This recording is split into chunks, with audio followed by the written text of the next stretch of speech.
여름 건강이 왜 중요할까요? 체력이 떨어져서요? 더워서? 여름 건강이 특별히 더 부각이 되고 중요한가라고 왜 물어보냐면요. 실은 여름 건강만 중요한 건 아닙니다. 봄, 여름, 가을, 겨울 다 중요하죠. 근데 여름에 유독 이런 얘기를 하시는 이유는 여름이 솔직히 힘들잖아요. 그죠? 겨울은 그냥 집에 콕 박혀 있으면 되는데 여름에는 집에 콕 박혀 있기도 힘들 정도로 너무 여름 나기가 힘들고 그래서 뭐 여러 가지 불편한 증상들이 생기기 때문에 더 여름 건강을 뭐 얘기들 하시는 것 같은데요. 한의학에서 보면 이 여름을 잘 나야지 가을에 건강하고요. 또 가을을 잘 보내야지 겨울에 건강하고 겨울을 잘 보내야지 봄이 건강하고 결국은 사계절을 잘 보내야지 건강할 수 있다는 그런 양생법이 있고요. 여름철에 건강의 적은 특별히 무엇이냐? 더위, 더울 서자예요. 그다음에 습기, 습. 근데 여름에는 더워야 여름이죠. 그죠? 그런데 이 더위 때문에 오히려 어떤 게 올 수 있냐면 더우니까 땀을 흘리잖아요. 그런데 적당하게는 흘리셔야 돼요. 양생법에도 흘리라고 돼 있어요. 그런데 땀을 과도하게 많이 흘렸을 때 그때 문제가 되는 거고요. 왜 문제가 되냐면 땀을 과도하게 흘려보신 분들 생각해 보시면 탈진이 돼요. 기운이 하나도 없어요. 사람이 푹 퍼져요. 그렇기 때문에 적당하게 땀을 흘린 다음에도 수분 섭취를 해주셔야 되고 영양 섭취가 필요한 거예요. 그런데 이 더위에 땀만 많이 흘리고 그런 것이 보강이 안 됐을 때는 여러 가지 여름의 질환, 병들이 올 수 있고요. 그 다음에 습기. 이 습은 뭐냐면 말 그대로 후텁지근하게 뭔가 온도만 높으면 그래도 살만한데 습도까지 높이면 완전 짜증나잖아요. 그때 바로 습도고요.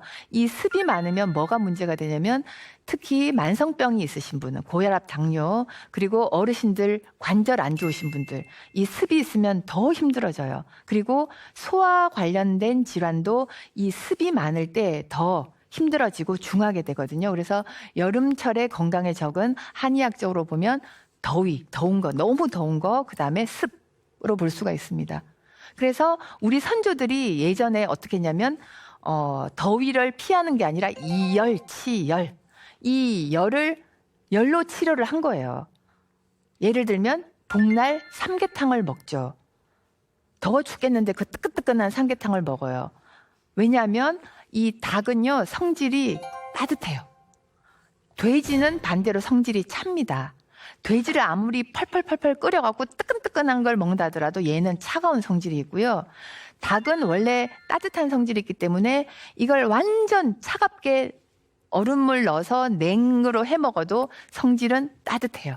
그래서 여름에는 시원하게 해서 먹더라도 닭고기를 먹는 게 좋고요. 그래서 우리 선조들은 삼계탕, 닭에다가 인삼, 열이 있는 성질이 있는 삼계탕을 해서 뜨끈뜨끈하게 시원하게 아니고 막 땀 뻘뻘 흘리면서 드신 게 바로 우리 선조들의 지혜라고 할 수 있습니다. 그리고 여름철에 많이 생기는 질환이 불면증이에요. 평상시에도 뭐 여름 아니어도 노화의 첫 징조가 수면의 질이 떨어지는 거거든요. 그런데 여름이 되면 뭐 노화 연세 드신 분 남녀노소 할 것 없이 불면증 때문에 고생들 하시는 분이 많은데 일단 열대야가 되면 더워서 잠을 잘 수가 없죠. 한강가에 가면요 밤새도록 텐트 쳐놓고 거기에 누워 계시는 분들 많이 볼 수 있습니다. 남녀노소 할 것 없이 불면증 때문에 고생들 하시는 분이 많은데 이 불면증은 한의학적으로 보면요 어떻게 설명을 할 수 있냐면 이 화, 수 어렵죠. 무슨 얘기인지 모르시겠죠. 한방에서는요 이 심장을 화로 봅니다. 음양오행에서 그 다음에 신장, 방광, 생식기는 수로 봅니다. 그런데 자연계에서 불의 성질은 우리가 성냥불을 탁 켜면 불이 위로 확 타오르죠. 그러니까 불은 위로 오르려는 속성이 있고요. 물은 아래로 떨어지는 속성이 있어요. 그런데 우리 인체에서는 심장이 화라고 했는데 반대로 가요.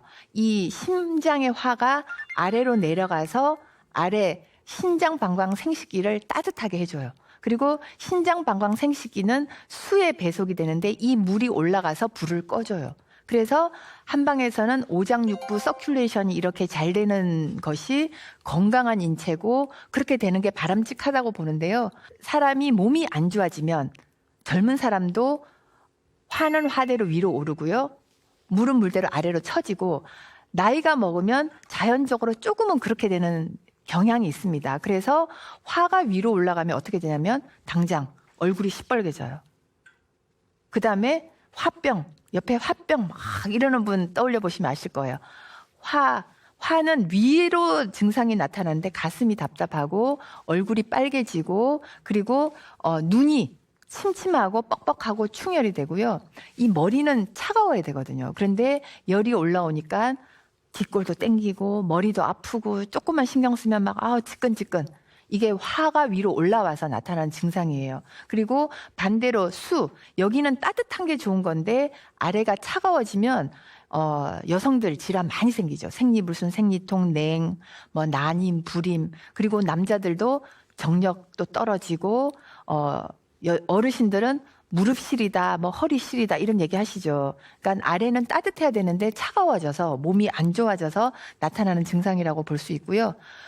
여기 나타나 있는 대로 한방에서는 수승화강, 수승 올라가야 되고 화강 내려가서 이렇게 전체적으로 순환이 잘 되는 것이 건강한 인체인데 반대로 병적으로 화는 화대로 위로 막 올라가죠. 오른쪽 그림에서 수는 수대로 아래로 내려가서 이제 병적으로 여러 가지 문제가 생기게 되는 거고 특히 이제 남성들도 연세 드시면서 이런 분들이 계시지만 여성들이 흔히 있어요.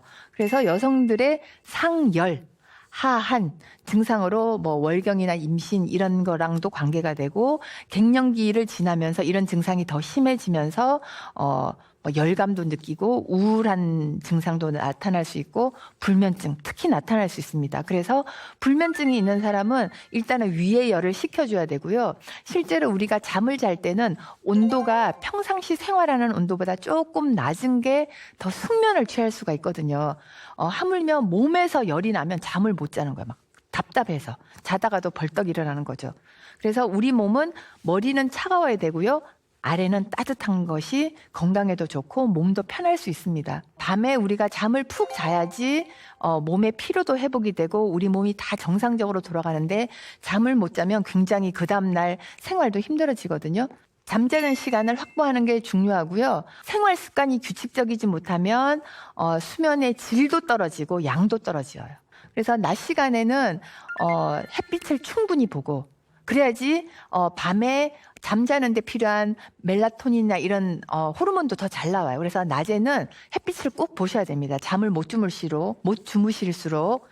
그래서 수면의 질을 좌우하는 요소로는 온도, 일단은 뜨겁지 않게 시원하게 하는 게 좋고요. 그래서 여름에 불면증으로 호소를 하시는 분도 많은 게 열대야나 온도가 올라가다 보니까 평상시 잘 주무시는 분들도 불면증을 호소를 하게 되니까 일단은 온도 조절을 하는 게 중요하고 이 외에도 이제 본인이 해야 되는 거는 규칙적인 생활. 그러니까 저녁에 못 자더라도 아침에는 일어나는 게 좋아요. 그래서 햇빛을 봐야지 다시 몸이 정상적인 리듬으로 돌아가서 그 다음날 저녁에라도 제대로 잘 수 있기 때문에 낮잠을 너무 오래 주무시는 것도 좋지 않습니다. 낮에는 무조건 햇빛 보고 밖에서 움직이시는 게 불면증을 해소하는 데도 오히려 도움이 될 수 있습니다. 누구나 알지만 실천하기 어려운 건강법이에요. 여기 보시면 하루 세 끼 규칙적으로 잘 먹고 아시죠?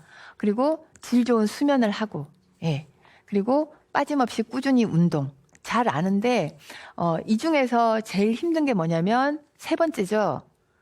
밥은 거르는 분들이 좀 적은데, 운동은 귀찮아서 안 하잖아요.